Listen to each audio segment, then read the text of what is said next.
Occult crimes, paranormal investigations, urban legends, and strange happenings. Welcome to Myths, Magic, and Murder.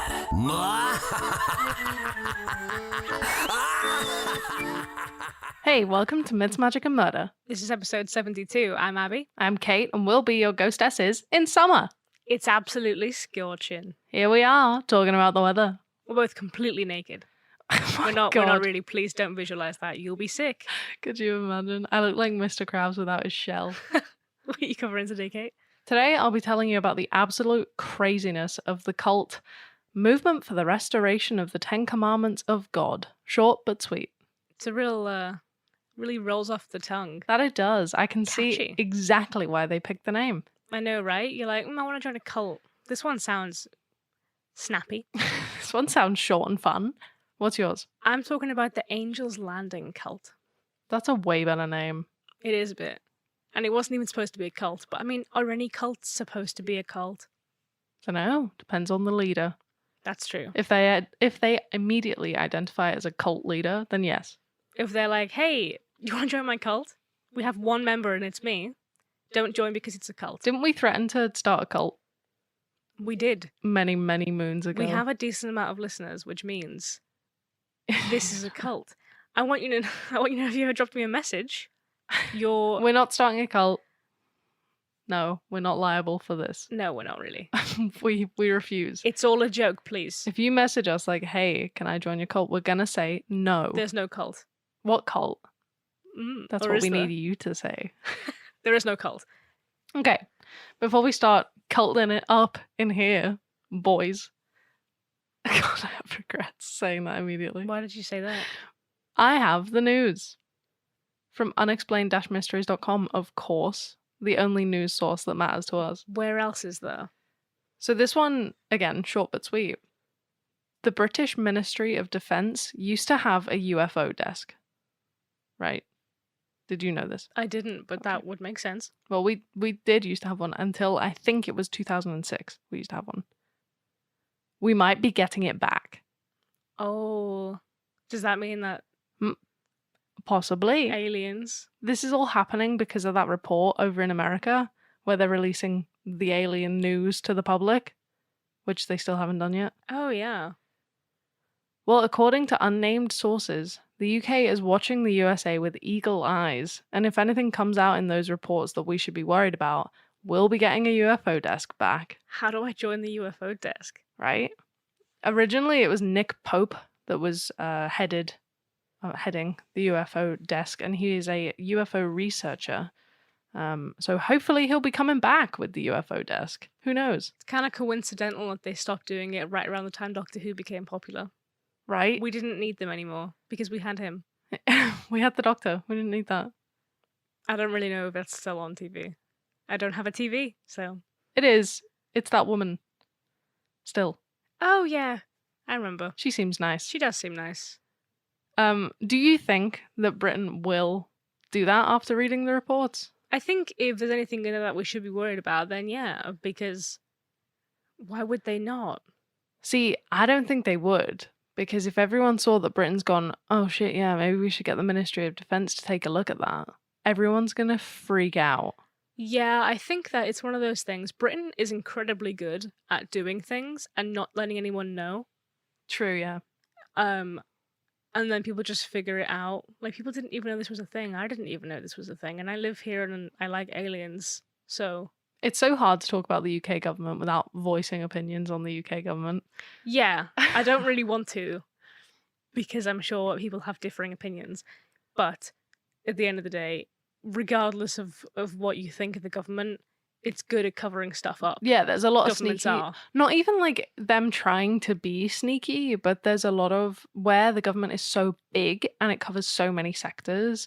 If you look the other way for 1 second, you've missed like 8 different things that have gone through. Yeah, and the media is never gonna let people get so scared about aliens over, like, they would just show a different story, surely. I mean, you say that, but the amount of fear-mongering that happened at the beginning of the pandemic.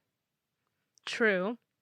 I don't know. Who knows? What do you think? You think the UFO is coming? Wait, the UFO desk is coming back with full force? UFOs are coming back. You think the UFOs are coming back? We sound like a tinfoil hat podcast now. We are. Oh my god. Are you not wearing yours? That's all you're wearing. They're gonna melt. They're gonna melt your brain. Yeah, my head is so fucking hot right now. The rest of you, I can tell you right now, is not. You got anything else to cover before we get into this? No, knock yourself out. Oh, I did want to say we put on a new video on Patreon the other day where I did a little psychology test with Kate, struggled with some mental maths, and we're going to be talking about some cool, spooky food places this week. I'll leave it at that. It's a bit random, but it'll be fun if you wanna head over there. We'll talk about it a bit more later. But today I'm going to be telling you about the Angel's Landing cult. What a beautiful name. Angel's Landing is a place. Oh, You can go hiking where is it? in America. Oh, small geographical location you've given me there. Sources are heavy.com, oxygen.com, Yahoo News, qnewshub.com, Fox News, and kansas.com. It's in Kansas. So Angel's Landing Commune was a 20-acre plot of rural land in Kansas. I knew it. Called it. How big is 20 acres? Usually I look this up and then I just didn't this time. How big do you reckon that is? Pretty big. I would say like a big orchard. Should we find out? Yeah. Okay. It's about the size of 20 American football pitches. Yeah, so like, oh my goodness, who is it? It's, the size of a big orchard. I feel like that was the best cop-out answer I could have given. Orchards could be of any size. Exactly, but I said large orchard, I believe. Anyways, this is a plot of land. That's what it was. So this is where a man named Lou Castro set up his new life with a small group of other people in the early 2000s. A great time to be alive. The early 2000s. Oh, yeah. The just fabulousness of the early 2000s culture has me absolutely gasping. I miss my flip phone. I miss phone charms. I miss inflatable chairs. I think they might have been 90s, but I had one when I was a kid, and I was born in 97. Oh man, those were cool. So I don't know, but those were so cool. I never had one, but I was super fucking jealous of people that did. Me and my sister had one, and it was Oh, rad. We used to sit on them and watch MTV, listen to the music. Okay, but what phone charm did you have? Because it tells you a lot about a person. I had a Pokemon one. I had an Eeyore one, and I feel like that encapsulates our personalities now.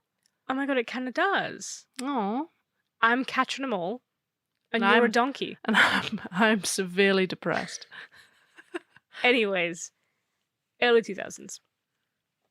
The group lived an extravagant lifestyle.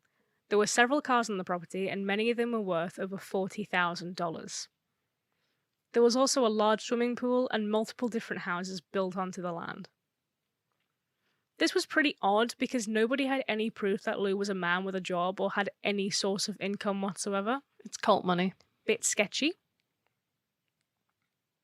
He told his small group that he was an angel who could see the future and predict their deaths and injuries, which is kind of always the cult thing. That sounds like a serial killery thing to say.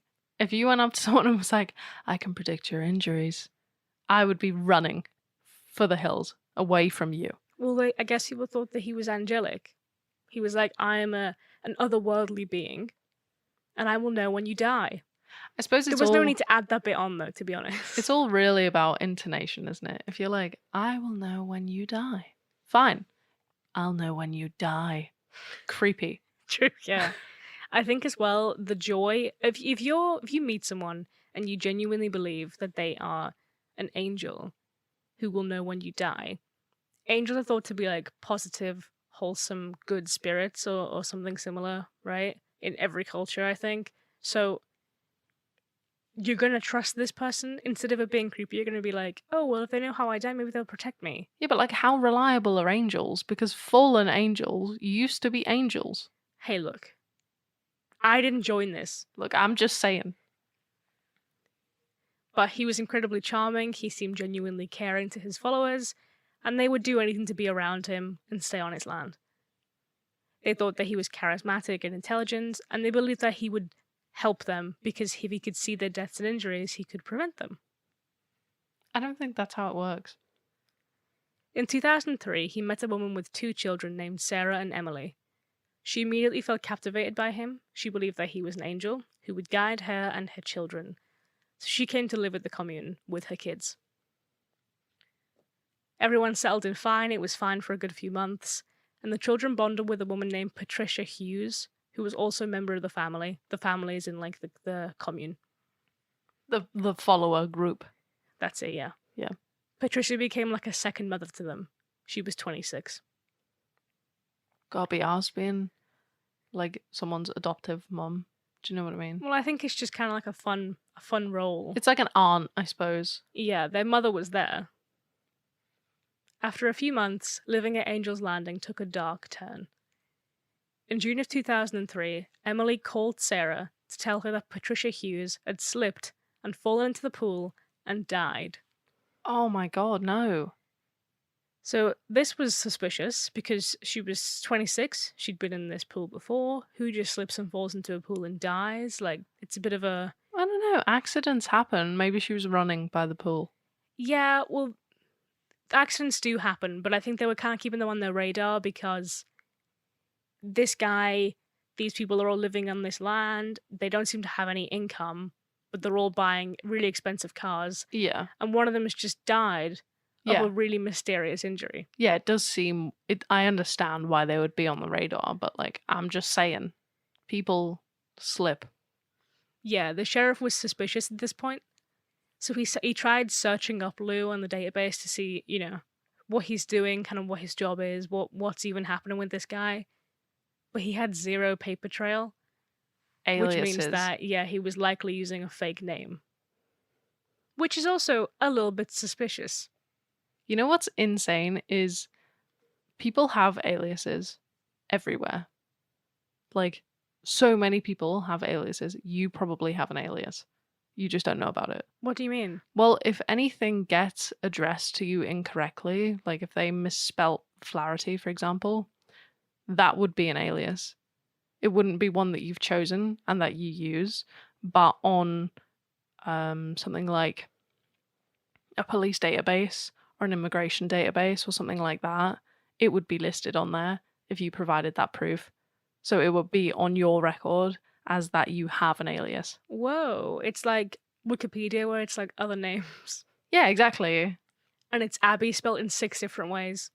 Yeah, or like, have you ever filled in paperwork where it's like, what's your preferred name? Yeah. It's And I put Godzilla. it's it's for your aliases page. What? They just pop it on there, yeah, because it's like, well, if you went by Ab, for example, and that was your preferred name, then you will probably have social medias or accounts maybe or things like that under the name Ab. That's so wild. So I it's- did not know that. Yeah, it's an alias. The more you know, hey, that makes me feel way cooler. Yeah, right? You've got like 20 names, man. True. Big true. What are yours? Kate. All right. I was trying so hard to think of something else. All I could think of Eradicate, and that was it. Here she is. That was- Kate Eradicate. That was it. Patricia was married to a man named Brian, who became severely depressed after the death of his wife. And this brought him closer to Lou, who reassured him that one day he would be able to go to the other side and reunite with her. He felt that Lou was a friend and confided in him during these hard times, especially because he thought he was an angelic being and that he was told, you know, from this angel, you will see your wife again. So he was like, oh, this is good. That's a nice comfort. Unfortunately, it wasn't long until he finally did reunite with her, because just 3 years later, in March 2006, Brian got into a freak accident at the place he worked. Oh, another accident. They're piling up, man. This sparked the interest of the sheriff even more, who'd been watching the commune for a good few years. And the chances of both these people dying, especially a married couple dying, a young married couple dying, within that, 2.5, 3 year time gap, it's pretty suspicious. Yeah, it's weird, especially if no one else has died, because you could just sort of chalk it up to being like, oh yeah, they needed better health and safety, that kind of thing, you know what I mean? But like, it's just them. That's weird. Yeah. Especially when police found out that in 2001, just 2 years before Patricia's death, another member mysteriously died in a plane crash. Once police looked deeper, they found out some information on Lou and his followers, which was a bit gross. So they found out that they'd been placing large life insurance policies on the healthy people in the commune, and then every 2 or 3 years, someone would just die. So they'd just like sacrifice someone and cash in their money, basically. That feels like something that would be in the Cornetto trilogy film, That does. right? It feels very Hot Fuzz-esque. So the sheriff immediately thought that this was fraud when he started putting the pieces together. Another group were sacrificing someone for the money whenever their funds got low enough, which is kind of around 2 or 3 years, because they were just spending it on crazy stuff. None of them worked. So the police started an official investigation into Lou and the family, and this took many years because there was just so little information on him, and no one knew his real name, and they didn't want to ask the followers because they wouldn't rat him out, especially if they were getting the money too. Oh yeah, definitely. It would not pay off at all. What would be the point? They did try to follow him at one point to a restaurant. They sort of tailed him, to try and get fingerprints, but he left nothing behind. So then they just kind of stopped at that. He must have known. Yeah, probably, right? Because, like, how often do you go to a restaurant and leave nothing behind? Like, not a napkin, not a fork, nothing. After another 2 years, Sarah and Emily's mother died in a freak car accident, and again, Lou and the cult cashed in the money. So these poor kids are just there now. Well, the kids were. It says that Emily was 11 and Sarah was like a young teenager, so I'm guessing around 14. Mm-hmm. So this was a few years later, so they'd be older by now. Yeah, but they're still kids. Oh, yeah. My God. So the police intensified their investigation because they knew at this point, if we don't do something now, in 2 years, someone else is going to die. Yeah, it's like it's like you're on the clock. There's like a countdown. Yeah. So Sarah, in her time of need, she began a relationship with a boy because at this point she was in her mid-teens, so she was able to sort of go to school and like travel around by herself, although she still lived at the commune. And turns out Lou wasn't just losing all of his mates suspiciously. He also told his followers that he had to have sex with underage girls or he would die. Oh, fuck off, Lou. So several people sort of either offered up their children or they were taken by Lou if requested, but Sarah received the large majority of the abuse because Lou claimed that he was attempting to heal her. What a dickhead. Sarah had opened up about her abuse and the financial crimes that were happening to her boyfriend, and he'd contacted the FBI through their website to report the horrors happening inside of the cult. In 2010, just a few years later, Lou moved to Tennessee and adopted a new identity to keep up his lifestyle. The same year, though, police caught up to him and they arrested him at his home. Good. They interviewed both Sarah and Emily, as well as other members of the commune, and they discovered that Lou was actually a man named Daniel Perez, a man from Texas, with many police reports, including sex crimes against underage girls. Ugh. Ew.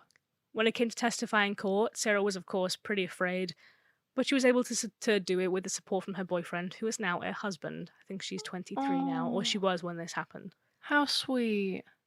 So it came out that the group had moved many times to different states, and in total 6 people were killed for their life insurance, and Patricia's death alone was over $1 million. Jesus. Speaking of Patricia, another young girl came forward to speak about Lou, or Daniel, but I'm going to call him Lou because I don't want it to get really confusing. Yeah, I will 100% get confused. The girl said that she was 11 when Lou gave her a made-up story to tell the police about Patricia. So the girl said that she actually heard a splash from the pool and then a scream before seeing Lou completely soaked and out of breath coming out of the area. And he had told her to tell the police and other members that Patricia had slipped and died by the pool. But he denied this in court and said that he was searching for a car at a dealership when he got a call from a member of the commune saying that there were like police and stuff at the house. Right. So, like, he just wasn't anywhere near it. Yeah, he had like a bit of an alibi, but it was just some kid. So obviously she grew up and was like, actually, no. Yeah, right? He was charged with 28 felonies, including murder in the first degree, rape, assault, exploitation of a child, as well as fraud and other miscellaneous charges like giving false information. So in 2015, he was given 2 life sentences with the possibility of parole, but not until he's 120. Oh, thank God. Let's hope he was a heavy, heavy, heavy smoker. The sheriff said it was probably the most amazing feeling in his whole career. And Sarah talks about her experiences openly for the media and TV in the hopes that people won't feel entrapped by a cult, not realizing that it's a cult. Because she said that her mother was like very accepting of whimsical things and just wanted to have a good time. She didn't really think too much into it. Yeah. But, you know, even if it's not very common, you can join a cult and not realize it's a cult until it's too late. Oh, definitely. Cults don't advertise themselves as cults. Otherwise, no one would join. Exactly. Lou, however, he didn't sort of back down. He didn't go quietly. So in court, he denied many of the allegations and he made some wild excuses for all the stuff he was charged against. So when asked why he went by Lou instead of Daniel, he said that in 1997 he was being scheduled for sentencing for child sex crimes. So he did admit to that because that was on his record. But at the time, he got severely beaten by a group of men and was knocked unconscious. Oh my God, stop. He says that when he woke up, he was highly medicated and he had no memory Oh, bugger off. of much of his life. But there was a woman he recognized who ended up being Patricia, who was calling him Lou Castro. So he was like, well, that must be who I am. Oh my God. He said that he left Texas and bought fancy cars and an expensive lifestyle with money he carried in a duffel bag because Patricia gave him the bag after he'd lost his memory, so he didn't know where it came from. But he said it was likely from selling a house or a car, but he couldn't remember. You don't just have a duffel bag. He was literally claiming amnesia. You don't have duffel bags with 40 grand in unless you're a mobster or a fraud. Yeah, he just said he was beaten close to death. He didn't know who Patricia was, but he knew that he knew her, and she took him to go get healed. So why would he then be like, oh yeah, I'm an angel, by the way? Like, just go away. Well, though he claimed that she knew him before the injury, he said that she only called him Lou. So he figured that's what his name was. But like, if I hit my head and I couldn't remember who I am, why the hell would you refer to me by a fake name? Well, not only that, do you not have bank cards? Do you not have a driver's license? Do you not have a passport? Do you not have a council tax bill? Do you not have a utility bill? Do you not have anything? Go away. Go away, Daniel. Yeah. So apparently Patricia was like, yeah, you're Lou, for some reason, and then helped him relocate and invited her friends to come and stay with them and form a group. The biggest prank ever is what she was pulling on him. She was like, oh my God, this loser thinks his name's Lou. Lou is short for loser. He also said, and this is something else, man, this is something else. He said that he couldn't possibly commit child sex crimes because he had scar tissue from a penile injury in the 90s, and because of this, he physically can only have consensual sex. He says that he needs the cooperation from a partner to have sex, so he can't possibly have forced anyone into doing anything physically. That's actually hilarious. Right? What would a partner need to do that you yourself could not do? Riddle me that. What's scar tissue got to do with anything? Right? I mean, maybe if he was like, yeah, I can't get it up, I'd be like, all right, fair enough. You can still assault someone like that, but whatever. But it was the only consensual sex. He's like, yes, sex is fine, but not non-consensual sex. I physically cannot do that because of a pre-existing injury. Yeah, my body just doesn't let that happen. That's Like, so what funny. are you talking about?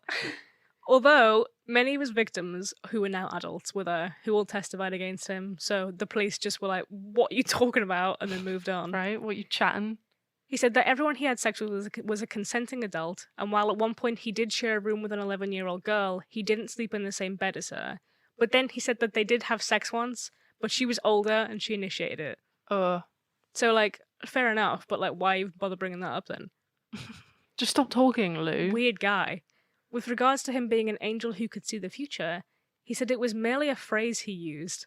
And when he said that he was special, he said he meant special education, Oh not my. that he was angelic. Oh my God, you've really got to make the distinction, Lou. He's just said, I've got a condition.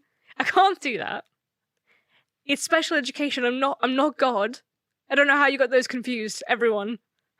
As if I found money and I have amnesia, so I don't know what you're talking about. as if no one would have been like, oh, like special education. You know what I mean? Like everyone would have just. He's like everyone just kept jumping to the conclusion that I was an angel. Right? That doesn't happen. If you tell me you were special, I would 100% not think angel. Do you know what I mean? Literally anything else. Right. Angel is the furthest thing. Also, jumping to like I'm an angel is still different from being like I can see the future and I know how you die. And your injuries. One woman said that Lou told her that she would be reincarnated. And he was like, I didn't say that, but we watched a lot of movies though, so maybe she got it from that. I never said that. I don't even know who she is. I don't We know who watched I am. movies. Who I've am never I? watched a movie in my life. Prosecutors didn't buy this, obviously. So they No. were just like, he's used false names, he's moved around to prevent getting caught for his child sex crimes, and to cover up all the murders so we can't connect them using different names. He's a puppet master, he's decided who's taking out the life insurance policies, how much they get, you know, who the beneficiaries are, because he was never one of them, so that he didn't get caught. He could use fake names. But Lou disagrees. He said that he didn't have a job, but he used his own money, he built the place himself, and the woman in his life controlled the finances, bought the real estate, and initiated the life insurance. He also said that with regards to the cars, that his job in the commune was to find the cheapest deals, but he didn't know where the money came from. Oh my God, stop. You started it. Yeah, me and my commune, my job is to find cheap car deals. I don't know about you. My job is car salesman, but I have nothing to do with the sales. Yeah, I don't have anything to do with the finances. I don't know whose money this is. Who am I? Can you get me a good deal on car insurance?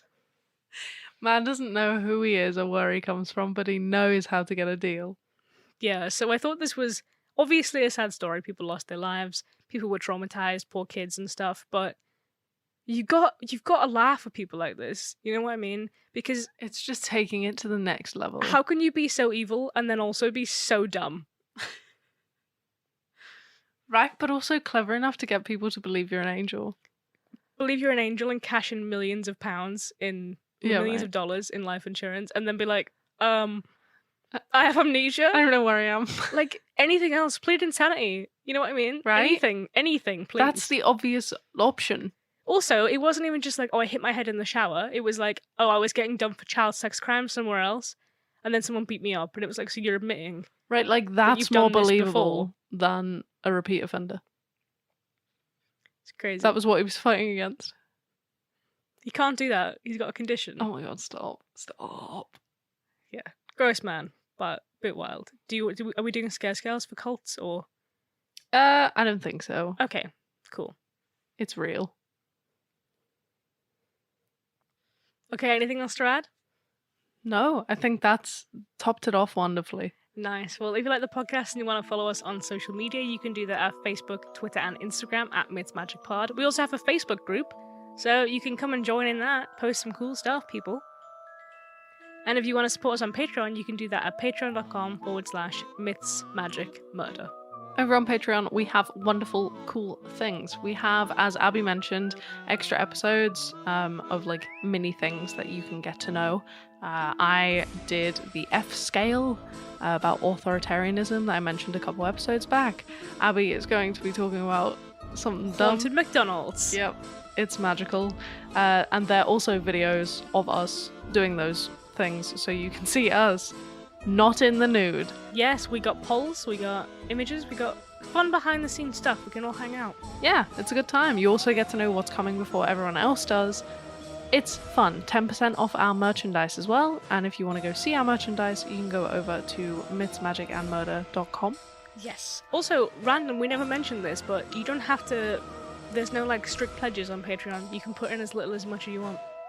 Oh yeah, Just put in whatever you want. yeah.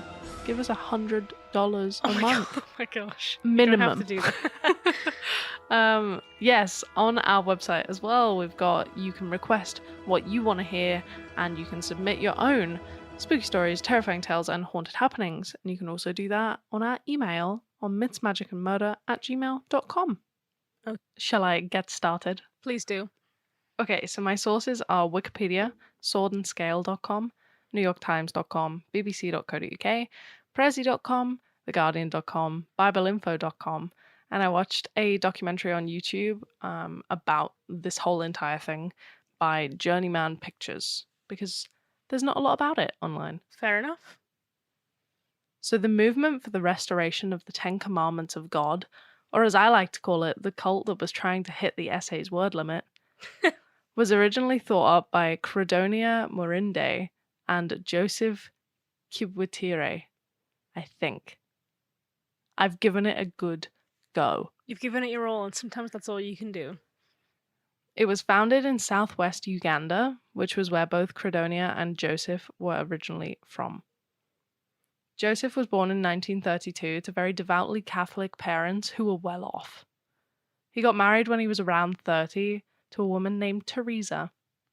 And when he was 50, he ran for office, like political office. Yeah, I figured he didn't just run for the office. He's running for the office. And he'd obviously continued to live a wealthy life because he donated land so he could build his own school for the community. Oh, that's very nice. I know. Apart from this, little is actually known about Joseph's life, but he seemed like a relatively decent guy. And then he met Credonia in 1989. She was 20 years younger than Joseph, born in 1952, but unlike what seems to be every other tale we tell, it wasn't attraction that brought these two together, because, as I said, Joseph was married. Instead, it was joint sightings of the Virgin Mary that kindled their friendship. Oh, nice. Joseph had been having visions of the Virgin Mary for about 5 years. So when he met Credonia, who was basically like, "Oh my God, no way, I just saw the Virgin Mary near your house," they hit it off. Fair enough. Prior to holy sightings, Credonia had been a sex worker, shopkeeper, and banana beer brewer. Oh, wow, what a life. She's an entrepreneur. Get it? Banana beer brewer. That sounds wonderful. Why is that so hard to say? It's kind of fun, and I have a speech problem. She lived in a holy sighting kind of family, with her dad, Paolo, saying he'd seen his dead daughter Evangelista since 1960. So they've been traveling through Uganda, spreading their sort of message. I guess they put like religious twist on the whole seeing dead people thing, which is how she met Joseph. So they did the completely normal and not red flag worthy thing of moving in together immediately. Nice. Joseph moved her in with him, his wife, and his children to start their own religion. Oh, of course. That sounds like it's going to go well. Yeah, well, Credonia had tried going to the church and being like, "I am seeing the Virgin Mary," and the church was like, "Go away." Enough of you. Yeah, but Joseph was like, "Oh my God, let's start a religion." And so, the movement for the restoration of the Ten Commandments of God was born. Why didn't they pick something better? Right? And the pair agreed that the world was definitely going to end at the turn of the century. Nice. Some Y2K action. Shortly after this, Dominic Carababo joined the cult. He was a renowned priest from the USA, which boosted the reputation of the cult and made, obviously, more people join it. While all of this was going on, Credonia was using a hidden telephone system, i.e. cups and plates, to talk to the Virgin Mary. I love that. I love that the Virgin Mary was like, "I'll play you a little game. Hey hon, gonna ring you on the banana." Mary was apparently telling her that all children under 5 should be killed. I feel like that isn't right. Right? In my humble opinion, that doesn't sound like a very Virgin Mary thing to say. See, I've never spoken to the Virgin Mary. I mean, me neither. Maybe I'm wrong. But it just feels like she wouldn't say that. I feel like It's like, you know, when you have a celebrity and then like some bad news comes out about them and you're like, they wouldn't do that. yeah, literally, right? Except with Virgin Mary. Not that I'm like a big fan or anything. I'm very Oh neutral. my god, the world's #1 fan of Virgin Mary is That- sat opposite me. Yeah, I'm covering my Virgin Mary tattoo. Oh my god, stop. No, I'm very neutral. But yeah, it's very like a similar kind of thing. Right? It just doesn't really fit the whole character of the Virgin Mary we've been sold. Maybe she hates kids. Possibly. I feel like if we're taking the very Christian approach to it, God would not have entrusted his baby Jesus to someone who hated children. Yeah, that's true. Imagine being like, I pick you to mother my child, and they're like, Like the Pokemon phone charm. I actually think that's a terrible idea. Anyway, the village elders were getting a bit annoyed about all of this going on, especially since there were religious arguments going on in Uganda anyway. So that's why some people were joining this cult. It was like an FU to the whole religion thing going on. So this cult just really wasn't helping anything in the eyes of the elders. So they told them to remove themselves from the village in 1992, which was handy because Credonia had literally just convinced Joseph to sell his 3 other properties, car, and all of his machines, as well as take his children out of their schools so that they could afford food for their growing disciples. Wow. So that they sounds left, very responsible. right? So they left. Luckily for them and the followers, Credonia's dad just gave them his farm. Wow, what a guy. I know. Thanks, Paolo. By this point, the cult had around 4,000 members. Oh my gosh. Yeah, Whoa. I wasn't expecting it to be that big. it's absolutely ginormous. That's huge. Yeah. And the cult had some rules, as most cults do. Members of the cult had to hand over their money and their assets so that it could be pooled together to keep all of the members fed and clothed. In addition to this, following the commandments was like the principal rule. Obviously, the name is something to do with the commandments. I cannot tell you it verbatim, even though I've literally just studied this. You should have made like an acronym. Right? It's not a very good name. That's a bit rude. It's not. I can't even find it. The Movement for the Restoration of the Ten Commandments of God. Murtukug.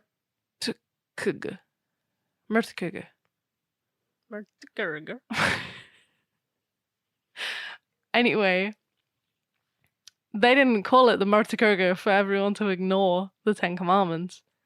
So, a quick religion lesson. Here are the 10 commandments. Number 1, I have not left it as thou shalt not, by the way. I've just made it normal English. Thou shalt not kill. Can you name all 10? Don't kill anyone. Don't be greedy. Covet, yeah. I used to study this back in school when I was about 10. Okay, well, we've got number 1, you shall have no other gods before me. Oh, yeah. Number Here we 2, you shall make no idols. Number 3, you shall not take the name of the Lord in vain. Is like adultery one? Yeah. Yeah. Number 4, keep the Sabbath day holy. Number 5, honor your father and your mum. Number 6, don't commit murder. 7, don't commit adultery. 8, don't steal.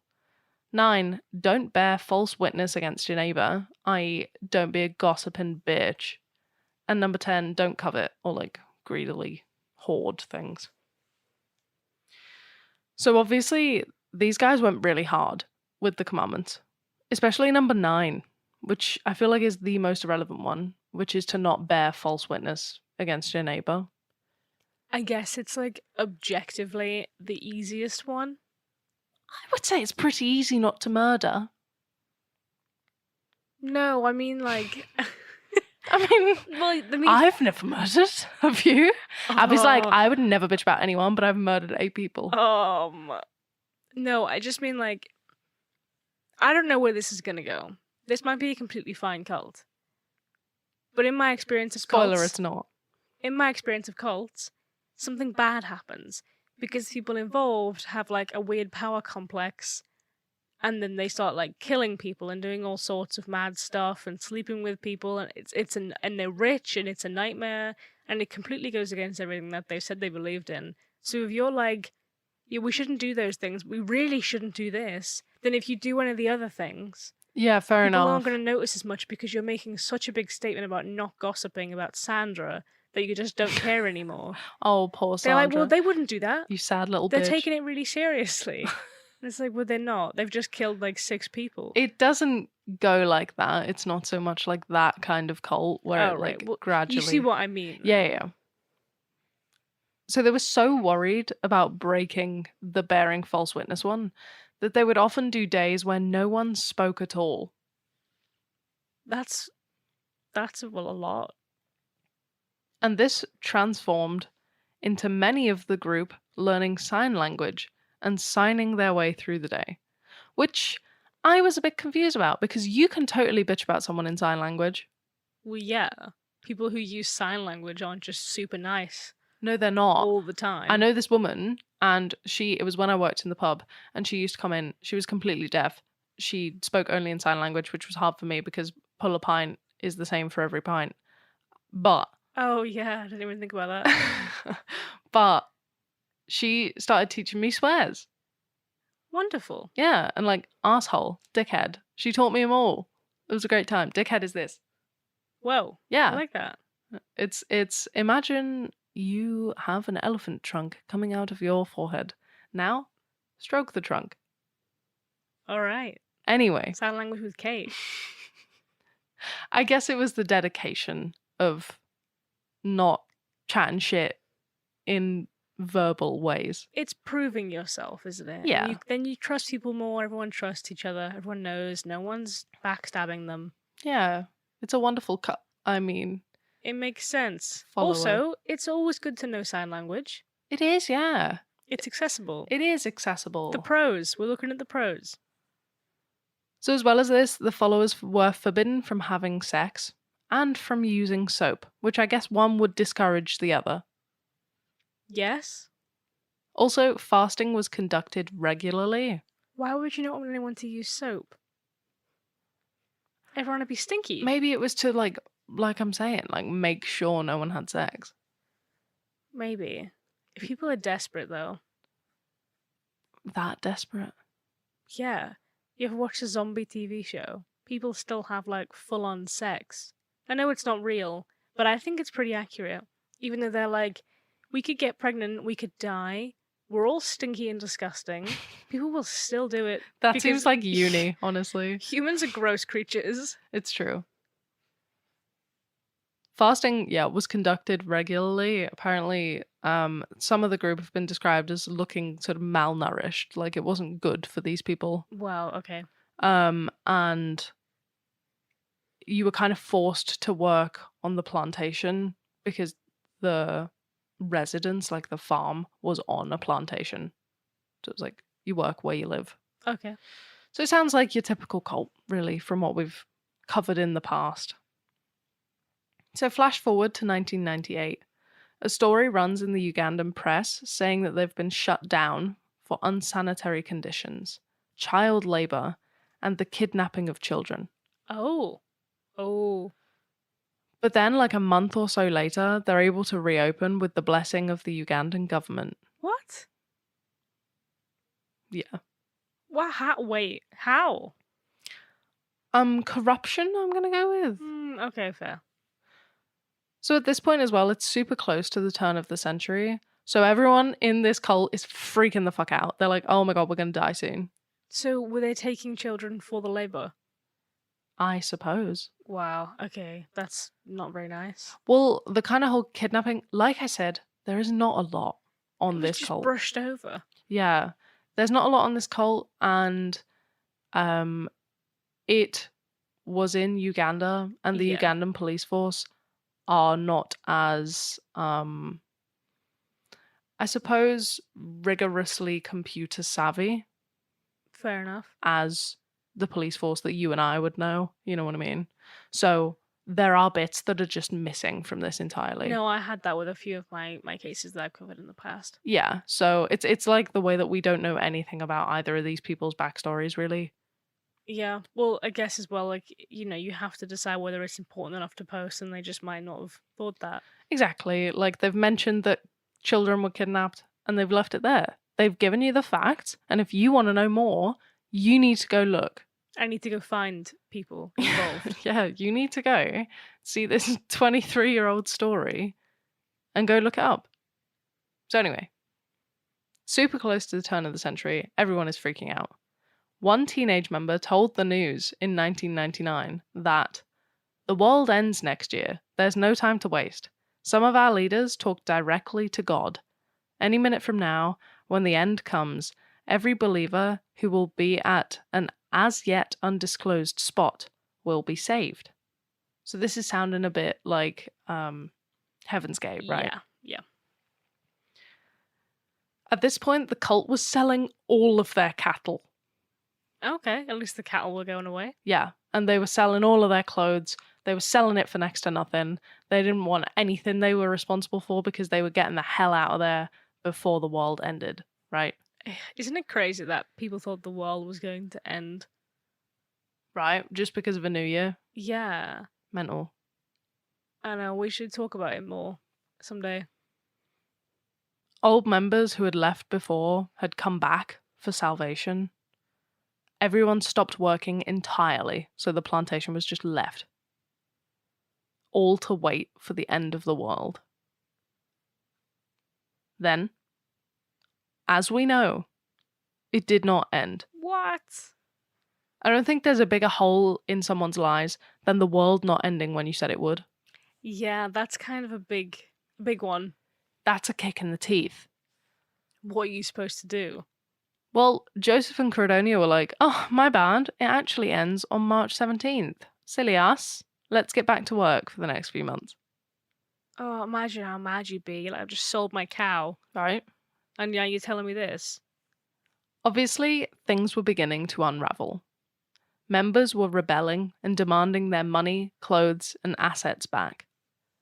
Payments to the movement dropped drastically, and it looked like the end of the movement as a whole.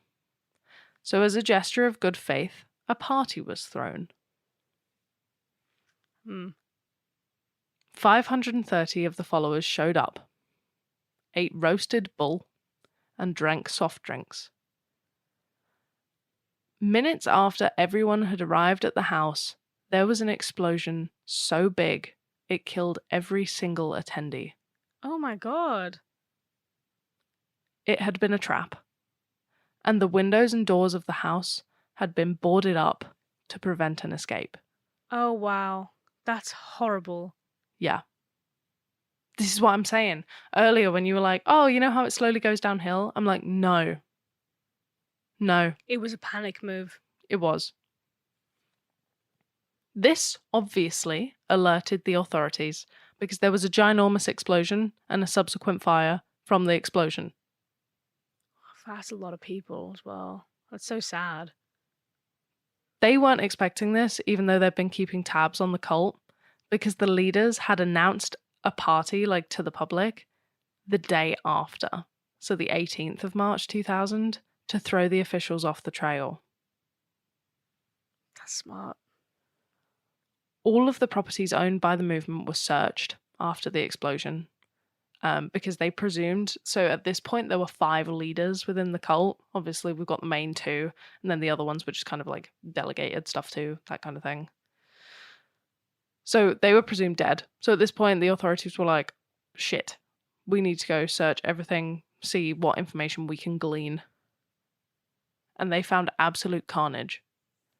Over the 5 sites that this movement had, including the house used for the party, 925 people had been murdered.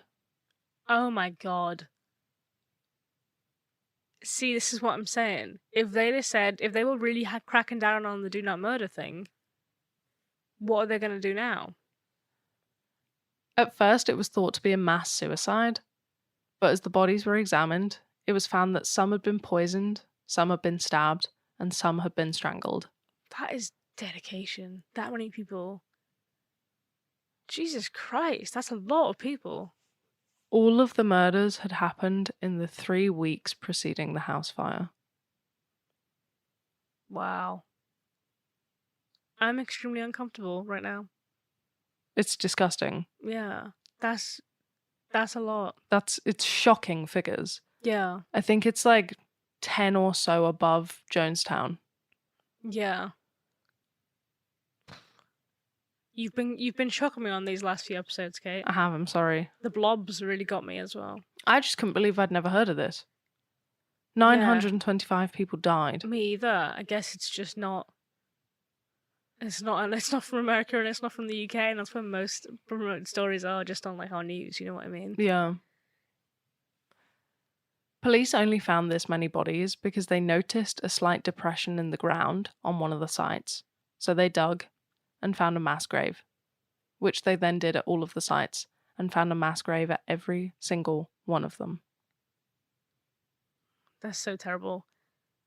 Do you think it was just like a, oh crap, we've told everyone now, and we don't want them to go and leave? I would rather everyone just died. Well, I've written at the end, like, what do you think? Like, do you think it was their plan all along to kill the followers? Or do you think it was more like a, we don't want to look like idiots? Or do you think that they thought they were helping their followers reach a divine end? I think either one of the two. There are many cults like Jonestown where it started out like Jim Jones was trying to help people, Mm-hmm. but it quickly became Jim Jones's god, and if I can't be your cult leader and we all can't live here happily together and I can't just be the leader, I would rather we all just died. Yeah. You know what I mean? It feels like it's turned into nastiness. Like, obviously, mass murder is nasty, but I mean, like, the thought process behind it. Yeah, it's like, well, either I don't want to look a fool, I don't want to get caught for lying or, taking people's money, or I don't want this to end, and I would rather that you all just died than you ever think that I'm a fraud. Yeah, almost like if I can't have you, no one will. Yeah, it's like a weird power thing, which I think is just what most cults are driven by anyway. Oh, yeah, So definitely. to be like, well, if you don't believe me, then you might as well just die. Yeah. Or, it could be like what you said, where they thought that they were helping. If they genuinely thought, oh no, the world's going to end on this date. Because they might have, because you don't know their thought process. It would just seem weird, though, that if they were like, okay, the world's going to end, so I'm going to kill all of my followers so that they don't suffer. Why didn't they do that at the turn of the century? Yeah, that's kind of what I think is a bit suspicious. Because that was the date they were going off of for years. Also, if they were making it up just to kill them at the end, surely they would have not been like, oh, if you arrive at this point, you'll be saved, and just done a Heaven's Gate where you're like, we'll just die, then we'll just meet up later. Yeah. Because if people are going to follow you that far into it, they might follow you in death as well. Yeah, it does seem like... It seems like they just panicked. It seems like everyone wants their money back, everyone wants to leave, everyone thinks we're frauds. Let's get rid of the problem. Isn't it incredibly... It's just incredible, I guess, how far people will go to avoid stress and responsibility and consequences. I don't even think it's that. I think it's embarrassment.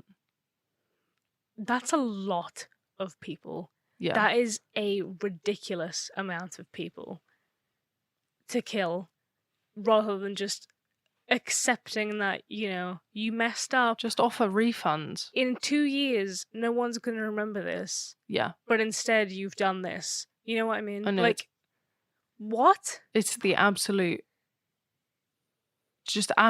craziest outcome. Yeah, literally the worst thing you could have done. So it was presumed that the 5 leaders of the movement had all died in the fire. I think 3 are confirmed dead. Like I say, it's impossible to tell anything about this story. But the main 2, Joseph and Credonia, are still believed to be alive. That's even worse. Reports as late as 2014 came in that Joseph might be in Malawi, but neither of them have been found to this day. I'm gonna find him. I'm going to find him and I'm going to take him to prison. Yeah. Punch him right in the nose. So it's hard to kind of tell, as we were just discussing, what happened at the end there. Joseph was being treated for various mental disorders near the end of that kind of timeline, but abruptly stopped medication before the mass murders. So that might not have helped, but obviously not everyone that has a mental disorder goes on to mass murder nearly 1,000 people. So Yes. yeah, or it could just be, that they were an evil duo. You get them throughout history. You've got the Moors murderers, Fred and Rose. There are evil powers in like twos, It's just such a big scale, though. It does to me just feel like they were just like, we fucked up. I think, although it is absolutely awful, and I'm, not negating that in any way, it is so lucky for everyone that got out, because that was only a quarter of their top, population Oh yeah, of definitely. the cult. Like, could you imagine if everyone else had have stayed on? What on earth would have happened? I know. Well, thanks for putting a big downer on that, Kate. I know, I feel absolutely awful. Should we talk about something nice? Very interesting though, but Just a bit quickly. a bit bad. Do you want me to find some fun facts again? We should really start Yeah. preparing these in case it goes sad at the end. Yeah, we should. Yeah, well, I mean, it's hard because I was like, this is a really interesting case, and I feel like I've never heard of it. No, it was interesting, definitely interesting. But, sometimes you don't realize Yeah, how much it's going to affect you until you say it out loud in a It's- room yeah. at 11 p.m. it's different when you're writing it because you're like, oh my god, this is awful. And then you actually say out loud that those things have happened. Sea turtles? Oh, wait, no. Some turtles can breathe through their butts. I actually knew that fact. Hit me with another. In 1984, a regular at a pizzeria asked his waitress for help choosing his lottery numbers. He won, came back, and tipped her $3 million. Oh my goodness. That's so crazy. I would love to do that. I don't think I could trust someone enough in help picking my lottery numbers. I feel like they have got to be very special numbers to me. Well, I guess if you just do it all the time, you might just be like, come on, lady. What's your lucky number, Ab? 13. Mine's 17. Although I like repeating numbers. Like what? 111, 222, Any others? etc. 333, blah, blah, blah. But a normal number, 13. I love the 111 times tables. I feel like lucky numbers are an odd one. I feel like everyone's got a lucky number, but no one really knows why. Like 17, is that useful to me? No. It was my register number when I was in secondary school. See, I think my lucky number is 13, but I think it's more just because, like... Are you one of those people that's like, 13's an unlucky number, not for me, it's lucky for me? I think that I Oh, stop it. have forced it to be my lucky number, and now it is. I've manifested my own lucky number. So when my birthday is the 3rd of October, it's the 3rd of the 10th. You add them together, it's 13. So that used to be my reason when I was a kid, because everyone else was like, mine's 4, because I was born in this date. And I'd be like, that's boring. And then, yeah, when I was going through my edgy phase, I was like, Yeah, and also you're a spooky Halloween bitch, so like 13. exactly. The combination of all of them. It's 13, baby. Well, mine is the chemical number for chlorine. Because you like to swim in the pool. I do. That's a very big stretch. Look, I didn't pick it to be the number for chlorine. Let us know what your lucky number is. Do. Let us know if you also like to swim in the pool. Let us know. Let us know if you knew that sun turtles breathe through their butts. Some turtles. Some. Some turtles. Some. Yeah, like several, but not all. Oh, I thought you said sun. No. Oh, a sun turtle. That would have been really Yeah, I was cute. thinking, oh, that'd be nice. Maybe it's like their pattern on their shell. Nah, some. I'm so excited for when you edit this, and it's just us chatting absolute shit about turtles with this spooky music going on. I know. I can't remember what it sounds like. I was going to sing it. What a great time. Anyway, Anyway, if you like the podcast, please go rate us on iTunes. It would help us. Recommend us to your friends. for real. Follow us on social media. Have a great day, and don't listen before bed. Listen before bed.